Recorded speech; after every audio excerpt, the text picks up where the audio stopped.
Hello and welcome to my front yard that I turned into a flower field. This, what you're seeing right now, is not what happened. This is from Getty's Images. This is what I was hoping for, but that did not occur. And we will get into what I will be doing differently this coming year and for some pointers on what to do and not to do because I've already made the mistakes. Let's get into this. So I started out with transplanting about 75 bulbs into my front yard. I'm leaving them there. I am not digging those up again. They did great. I then put down feverfew and chamomile seed in the fall so that it would bloom out come spring. I also ordered from Eden Brothers this perennial seed mix, and it was not the greatest. But I put that down in the fall, and I will explain why that was not a great idea. I also transplanted zinnias that I had started from seed indoors, which I also won't be doing again. I'm going to start all my zinnias outdoors from now on. I also put down zinnia seed and cosmo seeds. I transplanted 10 peonies and what else? Yep, I think that was it. And I transplanted, I think, three teacup roses, I believe is what they're called, the ones you can get from Home Depot or Menards or wherever. I have a cat trying to sit on me right now, which is not helpful. So, with the seeds that I ordered from Eden Brothers, the seeds were good. They bloomed. They did what they were supposed to do. However, I ordered a pre-mix seed set, and it ended up just being hundreds upon hundreds of black-eyed Susans, which was pretty, yes, but not exactly what I was going for. I wanted a lot of different colors, and it ended up being a sea of freaking yellow everywhere. Good thing I like yellow, but even with what you're seeing right now, that's nothing compared to what happened. It was so much yellow. It was insane. There was a couple of yarrows, some lupine, some Mexican hats, but everything was overshadowed by the immense amount of black-eyed Susans. And as pretty as I think they are, I don't want my entire front yard being black-eyed Susans. So I will not be ordering a pre-made seed mix again.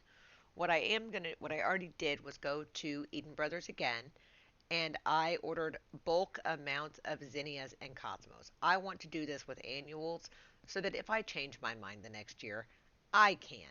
I am now going to have black-eyed Susans for life because they're just going to keep popping up and there's going to be nothing I can do about it. Another thing that I did was I put in these paths, which is cardboard and mulch, and learned a very valuable lesson from that. Those paths, even now in November when I'm doing this voiceover, still look like that. No weeds, nothing. They're perfect. So I will be using a lot of cardboard and a lot of mulch in the front yard for next year, which I'm getting ready to prep here in the next few weeks before full on frost comes in.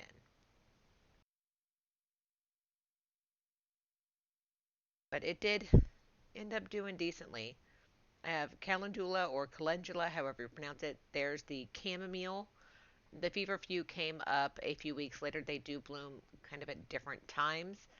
And though they look a lot alike, there are certain things you can see they're different. Now, the valuable lessons I learned while doing this is what amazes me. In 1 year, I can now identify pretty much every plant that I touch in my front yard because I had to be so careful on trying to get rid of some of the weeds that were choking out the things that I wanted. And I did use the plant identifying app. I forget the name of it. And so now I can tell by leaf structure basically what everything is. Like there's even yarrow deep in there, and I can tell that just by looking at the leaves.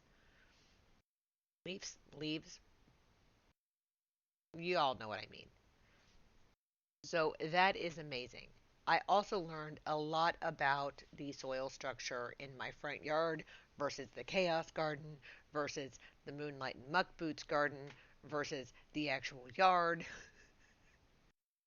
It's crazy how different the soil is in different areas of your yard or property, and you need to pay attention to that. The thing I am very happy I did was grabbing peat moss and putting that on top of, and it was a super thin layer. However, it helped my soil so much by putting that back into it because I do live in a swampy area. Hence why I chose peat moss is because I wanted to put what it was supposed to be there back into the soil that had been stripped over years and years and years and years of just grass. So it worked out great. It is now actually like soft when you go to walk on it, which it should be. It should not be so hard that it cracks, which is what happens quite a bit. I was just so happy that the chamomile did so well. Like, if you want to plant enough chamomile to actually be able to use the chamomile, I swear you need like an entire acre of it. It's insane.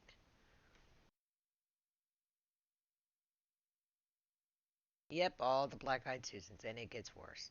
Like, it gets so much worse than that. It was so bright yellow. Like, it hurt my eyeballs.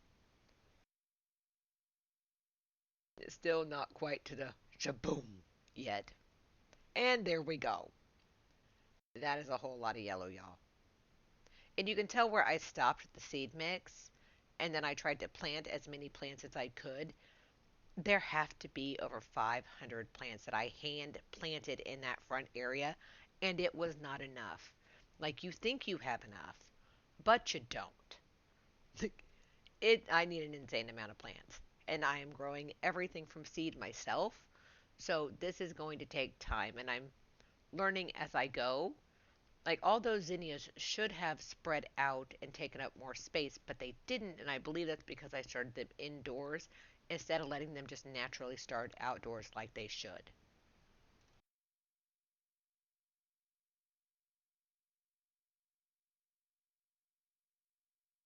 Yeah, there are a lot of weeds. Yeah, I don't think you're going to be able to get around the weeds, y'all. My one echinacea that survived the transplant, and then Goblin Gaillardia,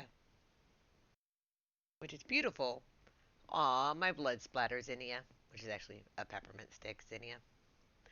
That is probably my favorite picture that I got all year long. The goldfinches absolutely loved all the flowers.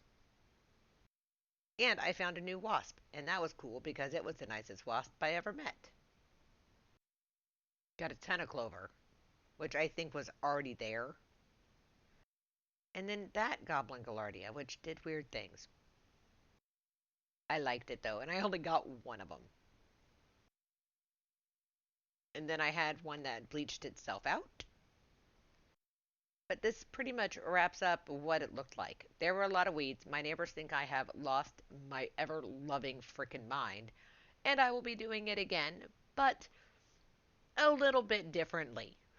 I did have to go through a mow down, which I gotta do one more time before I reset the entire front yard to update it with what I have learned. So, just so you know, pre made seed mixes, not so great. Make your own. And anything you can plant out in the fall, plant out in the fall because that will save you a ton of time. Thank you for hanging out with me, and I hope y'all have a blessed and magical week. Bye, y'all.